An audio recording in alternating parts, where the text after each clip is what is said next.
मेरे प्यारे देशवासियों, नमस्कार। हम देख रहे हैं कि किस प्रकार से देश पूरी ताकत के साथ कोविड-19 के खिलाफ लड़ रहा है। पिछले 100 वर्षों में यह सबसे बड़ी महामारी है और इसी पैंडेमिक के बीच भारत ने अनेक प्राकृतिक आपदाओं का भी डटकर मुकाबला किया है। इस दौरान साइक्लोन अम्फान आया, साइक्लोन निसर्ग आया, अनेक राज्यों में बाढ़ आई, छोटे बड़े अनेक भूकंप आए, भूस्खलन हुए। अभी अभी पिछले 10 दिनों में ही देश ने फिर 2 बड़े साइक्लोन्स का सामना किया। पश्चिमी तट पर साइक्लोन ताउते और पूर्वी कोस्ट पर साइक्लोन यास। इन दोनों चक्रवातों ने कई राज्यों को प्रभावित किया है। देश और देश की जनता इनसे पूरी ताकत से लड़ी और कम से कम जान हानि सुनिश्चित की। हम अभी अनुभव करते हैं कि पहले के वर्षों की तुलना में ज्यादा से ज्यादा लोगों की जान बचा पा रहे हैं। विपदा के इस कठिन और असाधारण परिस्थिति में साइक्लोन से प्रभावित हुए सभी राज्यों के लोगों ने जिस प्रकार से साहस का परिचय दिया है, इस संकट की घड़ी में बड़े धैर्य के साथ, अनुशासन के साथ मुकाबला किया है, मैं आदरपूर्वक, हृदयपूर्वक सभी नागरिकों की सराहना करना चाहता हूं। जिन लोगों ने आगे बढ़कर राहत और बचाव के कार्य में हिस्सा लिया, ऐसे सभी लोगों की जितनी सराहना करें उतनी कम है। मैं उन सबको सैल्यूट करता हूं। केंद्र, राज्य सरकारें और स्थानीय प्रशासन सभी एक साथ मिलकर इस आपदा का सामना करने में जुटे हुए हैं। मैं उन सभी लोगों के प्रति अपनी संवेदना व्यक्त करता हूं जिन्होंने अपने करीबियों को खोया है। हम सभी इस मुश्किल घड़ी में उन लोगों के साथ मजबूती से खड़े हैं जिन्होंने इस आपदा का नुकसान झेला है। मेरे प्यारे देशवासियों, चुनौती कितनी ही बड़ी हो, भारत का विजय का संकल्प भी हमेशा उतना ही बड़ा रहा है। देश की सामूहिक शक्ति और हमारे सेवा भाव ने देश को हर तूफान से बाहर निकाला है। हाल के दिनों में हमने देखा है कि कैसे हमारे डॉक्टर्स, नर्सेस और फ्रंटलाइन वॉरियर्स, उन्होंने खुद की चिंता छोड़कर दिन रात काम किया और आज भी कर रहे हैं। इस सब के बीच कई लोग ऐसे भी हैं जिनकी कोरोना की सेकेंड वेव से लड़ने में बहुत बड़ी भूमिका रही है। मुझसे मन की बात के कई श्रोताओं ने नमो ऐप पर और पत्र के द्वारा इन वॉरियर्स के बारे में चर्चा करने का आग्रह किया है। साथियों, जब सेकेंड वेव आई, अचानक से ऑक्सीजन की मांग कई गुना बढ़ गई, तो बहुत बड़ा चैलेंज था। मेडिकल ऑक्सीजन का देश के दूर सुदूर हिस्सों तक पहुंचाना अपने आप में बड़ी चुनौती थी। ऑक्सीजन टैंकर ज्यादा तेज चले, छोटी सी भी भूल हो तो उसमें बहुत बड़े विस्फोट का खतरा होता है। इंडस्ट्रियल ऑक्सीजन का उत्पादन करने वाले काफी प्लांट देश के पूर्वी हिस्सों में हैं।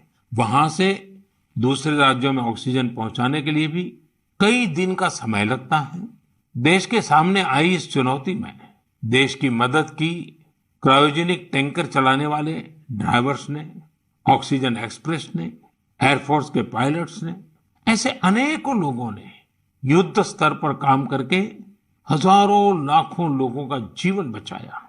आज मन की बात में हमारे साथ ऐसे ही एक साथी जुड़ रहे हैं, यूपी के जौनपुर के रहने वाले श्रीमान दिनेश उपाध्याय जी।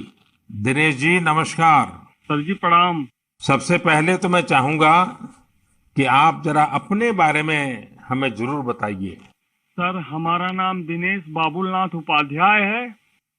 मैं गांव हसनपुर, पोस्ट जमुआ, जिला जौनपुर का निवासी हूं सर। उत्तर प्रदेश से हैं? हाँ सर जी। और सर, हमारा एक लड़का है, 2 लड़की और औरत और माँ बाप। और आप क्या करते हैं? सर, मैं ऑक्सीजन का टैंकर चलाता हूं सर, लिक्विड ऑक्सीजन का। बच्चों की पढ़ाई ठीक से हो रही है? हाँ सर, बच्चों की पढ़ाई हो रही है, लड़कियां भी पढ़ रही हैं दोनों, और मेरा लड़का भी पढ़ रहा है ये सर। ऑनलाइन पढ़ाई भी ठीक से चलती है उनकी? हाँ सर, अच्छे ढंग से कर रहे हैं। अभी बच्चियां हमारी पढ़ रही हैं, ऑनलाइन में ही पढ़ रही हैं सर। सर 15 से 17 साल हो गया सर, मैं ऑक्सीजन का टैंकर चलाता हूँ सर। अच्छा, आप ये 15-17 साल से सिर्फ ऑक्सीजन लेके जाते हैं, तो सिर्फ ट्रक ड्राइवर नहीं है आप, एक प्रकार से लाखों का जीवन बचाने में लगे हैं। सर हमारा काम ही ऐसा है सर, ऑक्सीजन टैंकर का, कि हमारी जो कंपनी है आइनॉक्स कंपनी, वो भी हमारा लोग का बहुत ख्याल करती है। और हम लोग कहीं भी जाके ऑक्सीजन खाली करते हैं तो हमें बहुत खुशी मिलती है सर। लेकिन अभी कोरोना के समय में आपकी जिम्मेदारी बहुत बढ़ गई है। हाँ सर, बहुत बढ़ गई है। जब आप अपने ट्रक की ड्राइविंग सीट पर होते हैं तो आपके मन में क्या भाव होता है? पहले की तुलना में क्या अलग अनुभव? काफी दबाव भी रहता होगा, मानसिक तनाव रहता होगा, परिवार की चिंता, कोरोना का माहौल, लोगों की तरफ से दबाव, मांगे, क्या कुछ होता होगा? सर हमें कोई चिंता नहीं होता, हमें खाली यही होता है कि मैं अपना जो कर्तव्य कर रहा हूँ सर जी, वो हम टाइम पे लेके, अगर हमारे ऑक्सीजन से किसी को अगर जीवन मिलता है तो ये हमारे लिए बहुत गौरव की बात है। बहुत उत्तम तरीके से आप अपनी भावना व्यक्त कर रहे हो। अच्छा, ये बताइए, आज जब इस महामारी के समय लोग आपके काम के महत्व को देख रहे हैं, जो शायद पहले इतना नहीं समझा होगा, अब समझ रहे हैं, तो क्या आपके और आपके काम के प्रति उनके नजरिए में परिवर्तन आया है? हाँ सर जी, अभी पहले हम ऑक्सीजन के ड्राइवर कहीं भी जाम में इधर उधर फंसे रहते थे, लेकिन आज के डेट में प्रशासन ने भी हमारा लोग का बहुत हेल्प किया। और जहां भी हम जाते हैं, हम भी, हमारे अंदर से एक जिज्ञासा आती है, हम कितने जल्दी पहुंच के लोगों की जान बचाएं सर। चाहे खाना मिले चाहे न मिले, कुछ भी दिक्कत हो, लेकिन हम हॉस्पिटल पहुंचते हैं जब टैंकर लेके, और देखते हैं कि हॉस्पिटल वाले हम लोग को वी का इशारा करते हैं, उनके फैमिली लोग जिसके घर वाले एडमिट होते हैं। अच्छा, विक्ट्री का भी बताते हैं? हाँ सर, वी बताते हैं, कोई अंगूठा दिखाता है। हमको बहुत तसल्ली आती है हमारे जीवन में कि हमने कोई अच्छा काम जरूर किया है, जो मुझे ऐसा सेवा करने का अवसर मिला है सर। सारी थकान उतर जाती होगी। हाँ सर, हाँ सर। तो घर आकर के बच्चों से बातें बताते हो आप सब? नहीं सर, बच्चे तो हमारे गांव में रहते हैं, हम तो यहाँ आइनॉक्स एयर प्रोडक्ट में मैं ड्राइवरी करता हूँ। 8-9 महीने के बाद तब घर जाता हूँ। तो कभी फोन पे बच्चों से बात करते होंगे तो? हाँ सर, बराबर होता है। तो उनके मन में रहता होगा, पिताजी जरा संभालिए ऐसे समय? सर जी, वो लोग बोलते हैं पापा काम करो लेकिन अपने सेफ्टी से करो, और हम लोग सर सेफ्टी से काम करते हैं। हमारा मानगांव प्लांट भी है और आइनॉक्स बहुत हमारा लोग का हेल्प करता है। चलिए दिनेश जी, मुझे बहुत अच्छा लगा आपकी बातें सुन करके, और देश को भी लगेगा कि इस कोरोना की लड़ाई में कैसे कैसे किस प्रकार से लोग काम कर रहे हैं। आप 9-9 महीने तक अपने बच्चों को नहीं मिल रहे हैं, परिवार को नहीं मिल रहे हैं, सिर्फ लोगों की जान बच जाए। जब ये देश सुनेगा ना, देश को गर्व होगा कि लड़ाई हम जीतेंगे, क्योंकि दिनेश उपाध्याय जैसे लाखों लाखों ऐसे लोग हैं जो जी जान से जुटे हुए हैं। सर जी, हम लोग कोरोना को किसी ना किसी दिन जरूर हराएंगे सर जी। चलिए दिनेश जी, आपकी ये भावना, यही तो देश की ताकत है। बहुत बहुत धन्यवाद दिनेश जी, और आपके बच्चों को मेरे आशीर्वाद कहिएगा। ठीक है, प्रणाम। धन्यवाद। प्रणाम। धन्यवाद। साथियों, जैसा कि दिनेश जी बता रहे थे, वाकई जब एक टैंकर ड्राइवर ऑक्सीजन लेकर अस्पताल पहुंचते हैं तो ईश्वर के भेजे गए दूत ही लगते हैं। हम समझ सकते हैं कि ये काम कितनी जिम्मेदारी का होता है और इसमें कितना मानसिक दबाव भी होता है। साथियों, चुनौती के इसी समय में ऑक्सीजन के ट्रांसपोर्टेशन को आसान करने के लिए भारतीय रेल भी आगे आई है। ऑक्सीजन एक्सप्रेस, ऑक्सीजन रेल ने सड़क पर चलने वाले ऑक्सीजन टैंकर से कहीं ज्यादा तेजी से, कहीं ज्यादा मात्रा में ऑक्सीजन देश के कोने कोने में पहुंचाई। माताओं बहनों को यह सुनकर गर्व होगा कि एक ऑक्सीजन एक्सप्रेस तो पूरी तरह महिलाएं ही चला रही हैं। देश की हर नारी को इस बात का गर्व होगा। इतना ही नहीं, हर हिंदुस्तानी को गर्व होगा। मैंने ऑक्सीजन एक्सप्रेस की एक लोको पायलट शिरीषा गजनी जी को मन की बात में आमंत्रित किया है। शिरीषा जी, नमस्ते। नमस्ते सर, कैसे है सर? मैं बहुत ठीक हूँ शिरिषा जी। मैंने सुना है कि आप तो रेलवे पायलट के रूप में काम कर रही है और मुझे बताया गया कि आपकी पूरी महिलाओं की टोली ये ऑक्सीजन एक्सप्रेस को चला रही है। शिरिषा जी, आप बहुत ही शानदार काम कर रही हैं।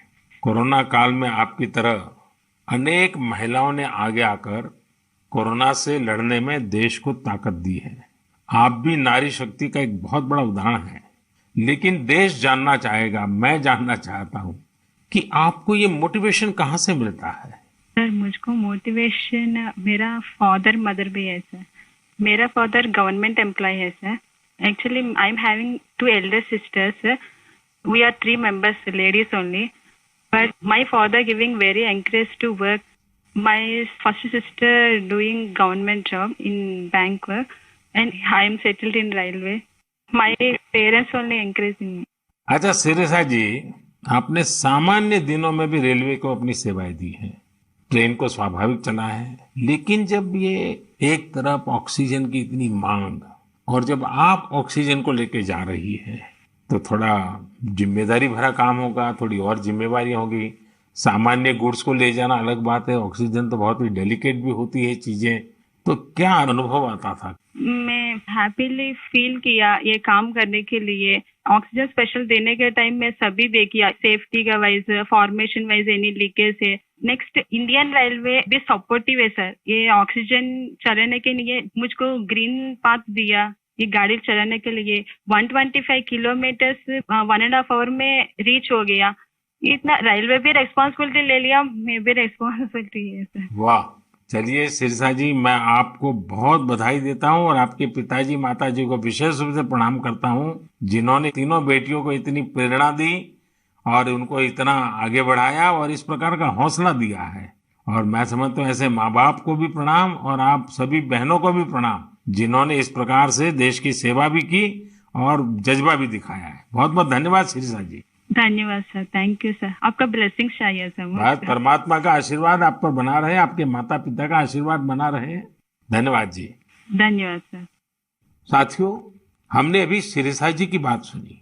उनके अनुभव प्रेरणा भी देते हैं, भावुक भी करते हैं। वास्तव में ये लड़ाई इतनी बड़ी है कि इसमें रेलवे की ही तरह हमारा देश जल, थल, नभ तीनों मार्गों से काम कर रहा है। एक और, खाली टैंकर्स को एयरफोर्स के विमानों द्वारा ऑक्सीजन प्लांट तक पहुंचाने का काम हो रहा है। दूसरी ओर, नए ऑक्सीजन प्लांट बनाने का काम भी पूरा किया जा रहा है। साथ ही विदेशों से ऑक्सीजन, ऑक्सीजन कॉन्सेंट्रेटर्स और क्रायोजेनिक टैंकर्स भी देश में लाए जा रहे हैं। इसलिए इसमें नेवी भी लगी, एयरफोर्स भी लगी, आर्मी भी लगी और डीआरडीओ जैसी हमारी संस्थाएं भी जुटी हैं। हमारे कितने ही वैज्ञानिक, इंडस्ट्री के एक्सपर्ट्स और टेक्नीशियन भी युद्ध स्तर पर काम कर रहे हैं। इन सब के काम को जानने की, समझने की जिज्ञासा सभी देशवासियों के मन में है। इसलिए हमारे साथ हमारी एयरफोर्स के ग्रुप कैप्टन पटनायक जी जुड़ रहे हैं। पटनायक जी, जय हिंद। सर जय हिंद। सर मैं ग्रुप कैप्टन ए.के. पटनायक हूँ, वायुसेना स्टेशन हिंडन से बात कर रहा हूँ। पटनायक जी, कोरोना से लड़ाई के दौरान आप बहुत बड़ी जिम्मेवारी संभाल रहे हैं। दुनिया भर में जाकर के टैंकर लाना, टैंकर यहाँ पहुंचाना। मैं जानना चाहूंगा कि एक फौजी के नाते एक अलग प्रकार का काम आपने किया है। मरने मारने के लिए दौड़ना होता है, आज आप जिंदगी बचाने के लिए दौड़ रहे हैं। कैसा अनुभव हो रहा है? सर, इस संकट के समय में हमारे देशवासियों को मदद कर सकते हैं, ये हमारे लिए बहुत ही सौभाग्य का काम है सर। और ये जो भी हमें मिशंस मिले हैं, हम बखूबी से उसको निभा रहे हैं। हमारी ट्रेनिंग और सपोर्ट सर्विसेज जो हैं हमारी पूरी मदद कर रहे हैं। और सबसे बड़ी चीज है सर, इसमें जो हमें जॉब सेटिस्फैक्शन मिल रही है वो बहुत ही हाई लेवल पे है और इसी की वजह से हम कंटिन्यूअस ऑपरेशंस कर पा रहे हैं। कैप्टन, आप इन दिनों जो प्रयास किए हैं और वो भी कम से कम समय में सब कुछ करना पड़ा है, उसमें अभी इन दिनों क्या रहा आपका? सर, पिछले 1 महीने से हम कंटिन्यूअसली ऑक्सीजन टैंकर्स और liquid oxygen containers domestic destination और इंटरनेशनल डेस्टिनेशन दोनों से उठा रहे हैं सर। करीब 1600 सॉर्टी से ज्यादा एयरफोर्स कर चुकी है और 3000 से ज्यादा घंटे हम उड़ चुके हैं। करीब 160 इंटरनेशनल मिशन कर चुके हैं, जिस वजह से हम हर जगह से ऑक्सीजन टैंकर्स जो पहले अगर डोमेस्टिक में 2 से 3 दिन लगते थे, हम उसको 2 से 3 घंटे में एक जगह से दूसरी जगह पहुंचा सकते हैं सर। और इंटरनेशनल मिशन में भी within 24 hour continuous round the clock operations करके पूरी एयरफोर्स इसमें लगी हुई है कि जितनी जल्दी हो सके हम जितने ज्यादा टैंकर ला सकें और देश की मदद कर सकें सर। कैप्टन, आपको इंटरनेशनल में अभी कहाँ कहाँ दौड़ भागना पड़ा? सर शॉर्ट नोटिस में हमें सिंगापुर, दुबई, बेल्जियम, जर्मनी और यूके, ये सब जगह पे different fleets of the Indian air force sir, IL-76, C-17 और बाकी सारे विमान गए थे, C-130, जो बहुत ही शॉर्ट नोटिस पे ये मिशन प्लान करके हमारी ट्रेनिंग और जोश की वजह से हम टाइमली इन मिशन को कंप्लीट कर पाए सर। देखिए, इस बार देश गर्व अनुभव करता है कि जल हो, थल हो, नभ हो, हमारे सारे जवान इस कोरोना के खिलाफ लड़ाई में लगे हैं। और कैप्टन, आपने भी बहुत बड़ी जिम्मेवारी निभाई है, तो मैं आपको भी बहुत बधाई देता हूँ। Sir thank you so much sir. हम अपनी पूरी कोशिश में जी जान के साथ लगे हुए हैं और मेरी बेटी भी मेरे साथ है सर, अदिति। अरे वाह! नमस्ते मोदी जी। नमस्ते बेटी, नमस्ते। अदिति, आप कितने साल की हैं? मैं 12 साल की हूँ और मैं क्लास 8 में पढ़ती हूँ। तो ये पिताजी बाहर जाते हैं, यूनिफॉर्म में रहते हैं। हाँ, उनके लिए मुझे बहुत प्राउड लगता है, बहुत गर्व महसूस होता है कि वो इतना सब महत्वपूर्ण काम कर रहे हैं। जो सारे कोरोना पीड़ित लोग हैं उनकी मदद इतनी ज्यादा कर रहे हैं और इतने सारे देशों से ऑक्सीजन टैंकर्स ला रहे हैं, कंटेनर्स ला रहे हैं। लेकिन बेटी तो पापा को बहुत मिस करती है ना? हाँ, मैं बहुत मिस करती हूँ उन्हें। वो आजकल ज्यादा घर पे रह भी नहीं पा रहे हैं क्योंकि इतने सारे इंटरनेशनल फ्लाइट्स में जा रहे हैं और कंटेनर्स और टैंकर्स उनके प्रोडक्शन प्लांट्स तक पहुंचा रहे हैं ताकि जो कोरोना पीड़ित लोग हैं उनको टाइमली ऑक्सीजन मिल सके और उनकी जान बच सके। तो बेटा, ये जो ऑक्सीजन के कारण लोगों की जान बचाने वाला काम तो अब घर घर में लोगों को पता चला है। जब तुम्हारे फ्रेंड सर्कल, तुम्हारे साथी स्टूडेंट जानते होंगे कि तुम्हारे पिताजी ऑक्सीजन की सेवा में लगे हैं, तो तुम्हारे प्रति भी बड़े आदर से देखते होंगे वो लोग। हाँ, मेरे सारे फ्रेंड्स भी बोलते हैं कि तुम्हारे पापा इतना ज्यादा इम्पोर्टेंट काम कर रहे हैं और तुम्हें भी बहुत प्राउड लगता होगा। और तब मुझे इतना ज्यादा गर्व अनुभव होता है। और मेरी जो सारी फैमिली है, मेरे नाना नानी, दादी, सब लोग भी मेरे पापा के लिए बहुत प्राउड है। मेरी मम्मी, और वो लोग भी डॉक्टर्स हैं, वो लोग भी दिन रात काम कर रहे हैं। और सारी आर्म फोर्सेस, मेरे पापा के सारे स्क्वाड्रन के अंकल्स और सारी जो फोर्सेस हैं, सब लोग, सारी सेना बहुत काम कर रही है। और मुझे यकीन है कि सबकी कोशिशों के साथ हम लोग कोरोना से ये लड़ाई जरूर जीतेंगे।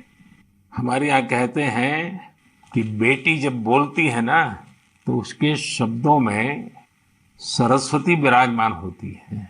और जब अदिति बोल रही है कि हम जरूर जीतेंगे, तो एक प्रकार से ये ईश्वर की वाणी बन जाती है। अच्छा अदिति, अभी तो ऑनलाइन पढ़ती होगी? हाँ, अभी तो हमारे सारे ऑनलाइन क्लासेस चल रहे हैं और अभी हम लोग घर पे भी सारे फुल प्रिकॉशंस ले रहे हैं। और कहीं अगर बाहर जाना है तो फिर डबल मास्क पहन के और सब कुछ सारे प्रिकॉशंस और पर्सनल हाइजीन मेंटेन कर रहे हैं, सब चीजों का ध्यान रख रहे हैं। अच्छा बेटा, तुम्हारी क्या हॉबीज है, क्या पसंद है? मेरी हॉबीज हैं कि मैं स्विमिंग और बास्केटबॉल करती हूँ, पर अभी तो वो थोड़ा बंद हो गया है। और इस लॉकडाउन और कोरोना वायरस के दौरान मैंने बेकिंग और कुकिंग का बहुत ज्यादा मुझे शौक है। और मैं अभी सारे बेकिंग और कुकिंग करके, जब पापा इतना सारा काम करके आते हैं तो मैं उनके लिए कुकीज और केक बनाती हूँ। वाह वाह वाह! चलिए बेटा, बहुत दिनों के बाद तुम्हें पापा के साथ समय बिताने का मौका मिला है, बहुत अच्छा लगा।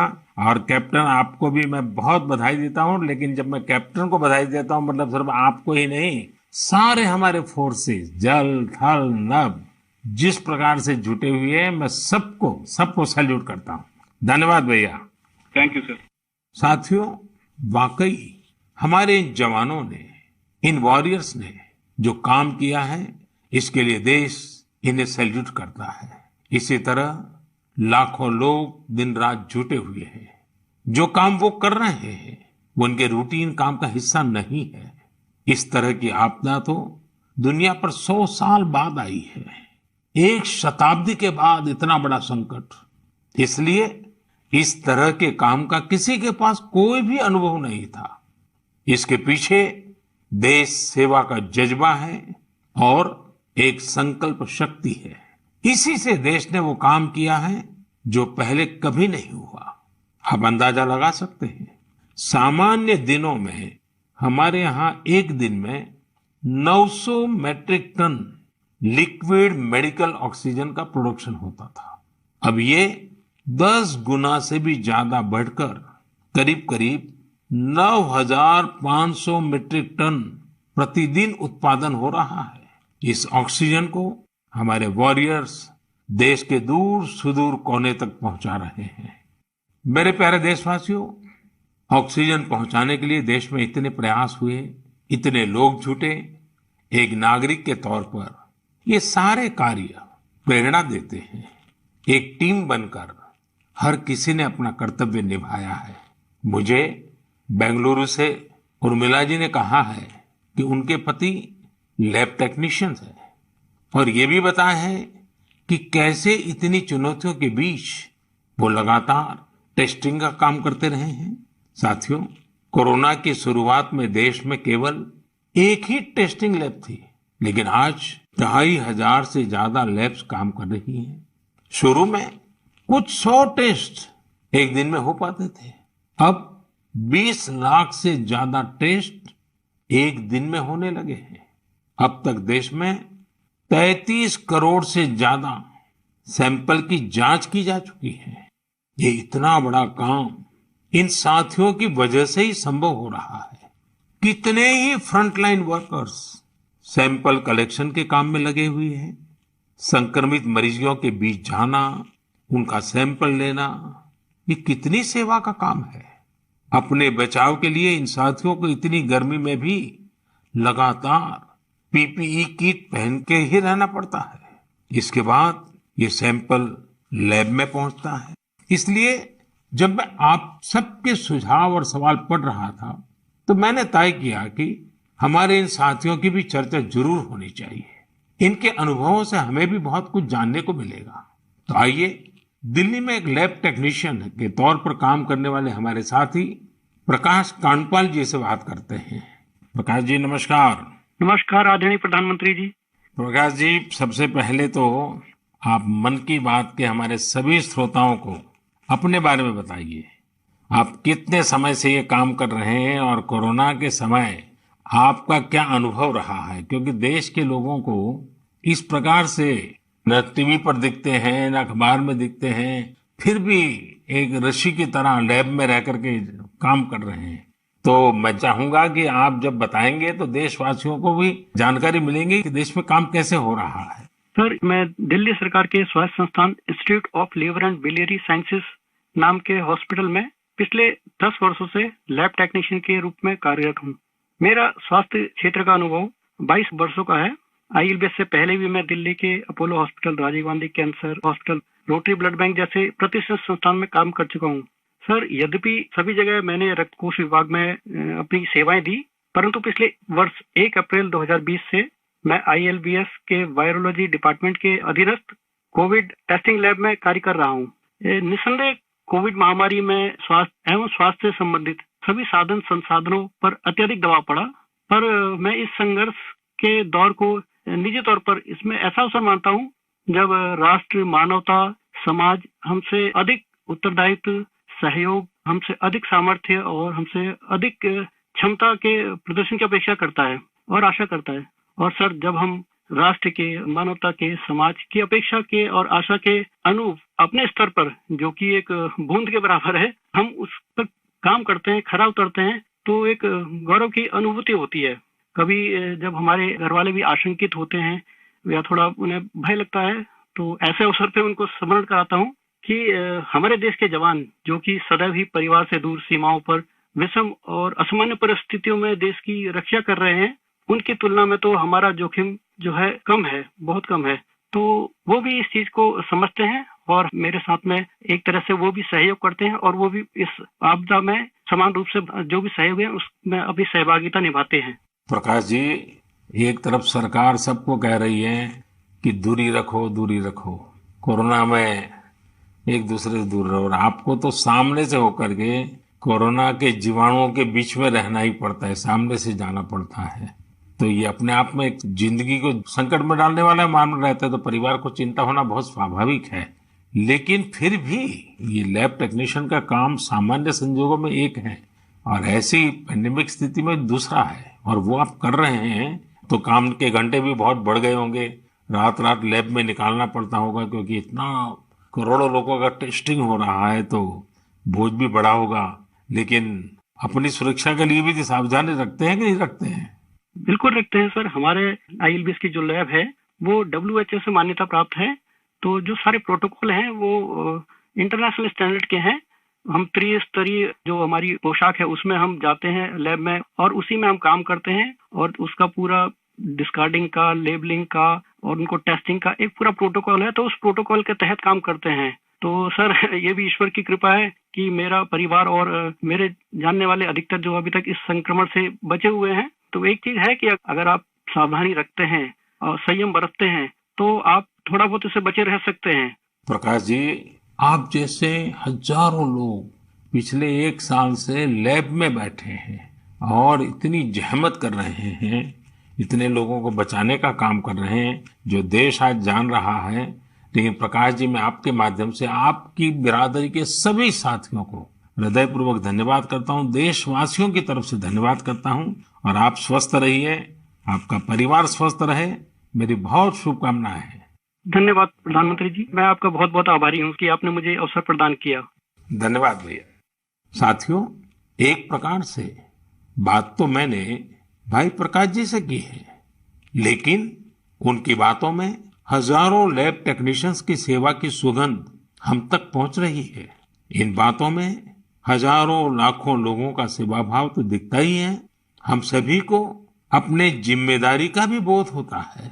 जितनी मेहनत और लगन से भाई प्रकाश जी जैसे हमारे साथी काम कर रहे हैं, उतनी ही निष्ठा से उनका सहयोग कोरोना को हराने में बहुत मदद करेगा। मेरे प्यारे देशवासियों, अभी हम हमारे कोरोना वॉरियर्स की चर्चा कर रहे थे। पिछले 1.5 सालों में हमने उनका खूब समर्पण और परिश्रम देखा है, लेकिन इस लड़ाई में बहुत बड़ी भूमिका देश के कई क्षेत्रों के अनेक वॉरियर्स की भी है। आप सोचिए, हमारे देश पर इतना बड़ा संकट आया, इसका असर देश की हर एक व्यवस्था पर पड़ा। कृषि व्यवस्था ने खुद को इस हमले से काफी हद तक सुरक्षित रखा। सुरक्षित ही नहीं रखा, बल्कि प्रगति भी की, आगे भी बढ़ी। क्या आपको पता है कि इस महामारी में भी हमारे किसानों ने रिकॉर्ड उत्पादन किया है? किसानों ने रिकॉर्ड उत्पादन किया तो इस बार देश ने रिकॉर्ड फसल खरीदी भी की। इस बार कई जगहों पर तो सरसों के लिए किसानों को MSP से भी ज्यादा भाव मिला है। रिकॉर्ड खाद्यान्न उत्पादन की वजह से ही हमारा देश हर देशवासी को संबल प्रदान कर पा रहा है। आज इस संकट काल में 80 करोड़ गरीबों को मुफ्त राशन उपलब्ध कराया जा रहा है, ताकि गरीब के घर में भी कभी ऐसा दिन न आए जब चूल्हा न जले। साथियों, आज हमारे देश के किसान कई क्षेत्रों में नई व्यवस्थाओं का लाभ उठाकर कमाल कर रहे हैं। जैसे कि अगरतला के किसानों को ही लीजिए। ये किसान बहुत अच्छे कटहल की पैदावार करते हैं। इनकी मांग देश विदेश में हो सकती है, इसलिए इस बार अगरतला के किसानों के कटहल रेल के जरिए गुवाहाटी तक लाए गए। गुवाहाटी से अब ये कटहल लंदन भेजे जा रहे हैं। ऐसे ही आपने बिहार की शाही लीची का नाम भी सुना होगा। 2018 में सरकार ने शाही लीची को GI टैग भी दिया था, ताकि इसकी पहचान मजबूत हो और किसानों को ज्यादा फायदा हो। इस बार बिहार की ये शाही लीची भी हवाई मार्ग से लंदन भेजी गई है। पूरब से पश्चिम, उत्तर से दक्षिण, हमारा देश ऐसे ही अनूठे स्वाद और उत्पादों से भरा पड़ा है। दक्षिण भारत में विजयनगरम के आम के बारे में आपने जरूर सुना होगा। अब भला ये आम कौन नहीं खाना चाहेगा। इसलिए अब किसान रेल सैकड़ों टन विजयनगरम आम दिल्ली पहुंचा रही है। दिल्ली और उत्तर भारत के लोगों को विजयनगरम आम खाने को मिलेगा और विजयनगरम के किसानों को अच्छी कमाई होगी। किसान रेल अब तक करीब करीब 2 लाख टन उपज का परिवहन कर चुकी है। अब किसान बहुत कम कीमत पर फल, सब्जियां, अनाज देश के दूसरे सुदूर हिस्सों में भेज पा रहा है।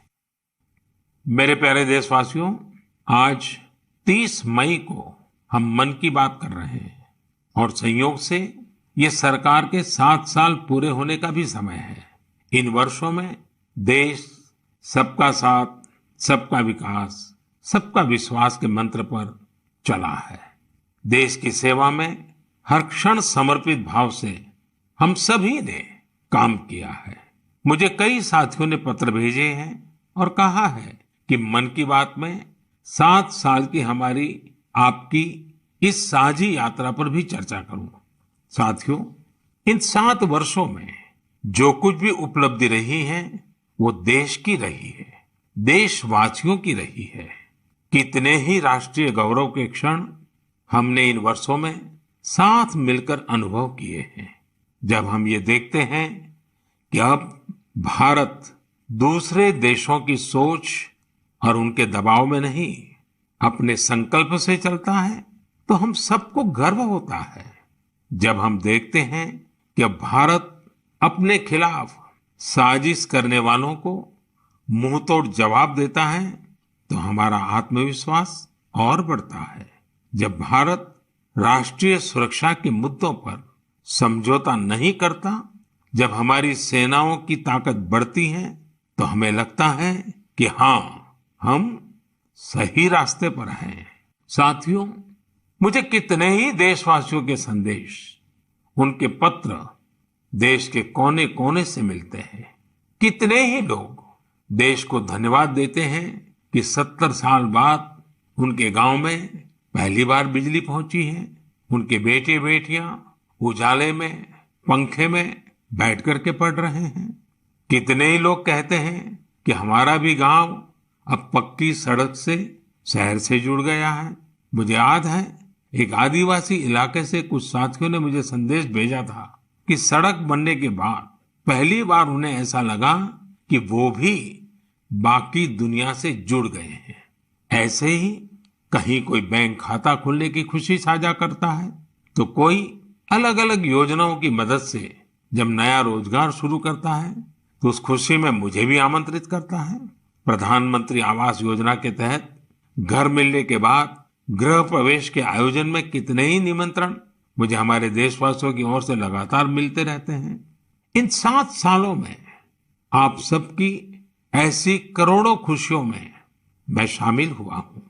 अभी कुछ दिन पहले ही मुझे गांव से एक परिवार ने जल जीवन मिशन के तहत घर में लगे पानी के नल की एक फोटो भेजी।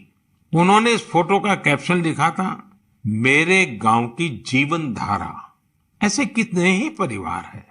आजादी के बाद 7 दशकों में हमारे देश के केवल 3.5 करोड़ ग्रामीण घरों में ही पानी के कनेक्शन थे, लेकिन पिछले 21 महीनों में ही 4.5 करोड़ घरों को साफ पानी के कनेक्शन दिए गए हैं। इनमें से 15 महीने तो कोरोना काल के ही थे। इसी तरह का एक नया विश्वास देश में आयुष्मान योजना से भी आया है। जब कोई गरीब मुफ्त इलाज से स्वस्थ होकर घर आता है, तो उसे लगता है कि उसे नया जीवन मिला है। उसे भरोसा होता है कि देश उसके साथ है। ऐसे कितने ही परिवारों का आशीर्वचन, करोड़ों माताओं का आशीर्वाद लेकर हमारा देश मजबूती के साथ विकास की ओर अग्रसर है। साथियों, इन 7 सालों में भारत ने डिजिटल लेन देन में दुनिया को नई दिशा दिखाने का काम किया है।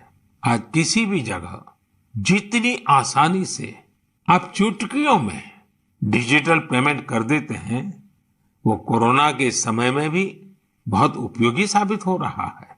आज स्वच्छता के प्रति देशवासियों की गंभीरता और सतर्कता बढ़ रही है। हम रिकॉर्ड सैटेलाइट भी प्रक्षेपित कर रहे हैं और रिकॉर्ड सड़कें भी बना रहे हैं। इन 7 वर्षों में ही देश के अनेकों पुराने विवाद भी पूरी शांति और सौहार्द से सुलझाए गए हैं। पूर्वोत्तर से लेकर कश्मीर तक शांति और विकास का एक नया भरोसा जगा है। साथियों, क्या आपने सोचा है ये सब काम जो दशकों में भी नहीं हो सके, इन 7 सालों में कैसे हुए? ये सब इसलिए संभव हुआ क्योंकि इन 7 सालों में हमने सरकार और जनता से ज्यादा एक देश के रूप में काम किया, एक टीम के रूप में काम किया, टीम इंडिया के रूप में काम किया। हर नागरिक ने देश को आगे बढ़ाने में एकाध कदम आगे बढ़ाने का प्रयास किया है। हाँ, जहां सफलताएं होती हैं वहां परीक्षाएं भी होती हैं। इन 7 सालों में हमने साथ मिलकर ही कई कठिन परीक्षाएं भी दी हैं और हर बार हम सभी मजबूत होकर निकले हैं। कोरोना महामारी के रूप में इतनी बड़ी परीक्षा तो लगातार चल रही है। ये तो एक ऐसा संकट है जिसने पूरी दुनिया को परेशान किया है। कितने ही लोगों ने अपनों को खोया है। बड़े बड़े देश भी इसकी तबाही से बच नहीं सके हैं। इस वैश्विक महामारी के बीच भारत सेवा और सहयोग के संकल्प के साथ आगे बढ़ रहा है। हमने पहली वेव में भी पूरे हौसले के साथ लड़ाई लड़ी थी। इस बार भी वायरस के खिलाफ चल रही लड़ाई में भारत विजयी होगा। 2 गज की दूरी, मास्क से जुड़े नियम हो या फिर वैक्सीन, हमें ढिलाई नहीं करनी है। यही हमारी जीत का रास्ता है। अगली बार जब हम मन की बात में मिलेंगे तो देशवासियों के कई और प्रेरणादायक उदाहरणों पर बात करेंगे और नए विषयों पर चर्चा करेंगे। आप अपने सुझाव मुझे ऐसे ही भेजते रहिए। आप सभी स्वस्थ रहिए, देश को इसी तरह आगे बढ़ाते रहिए। बहुत बहुत धन्यवाद।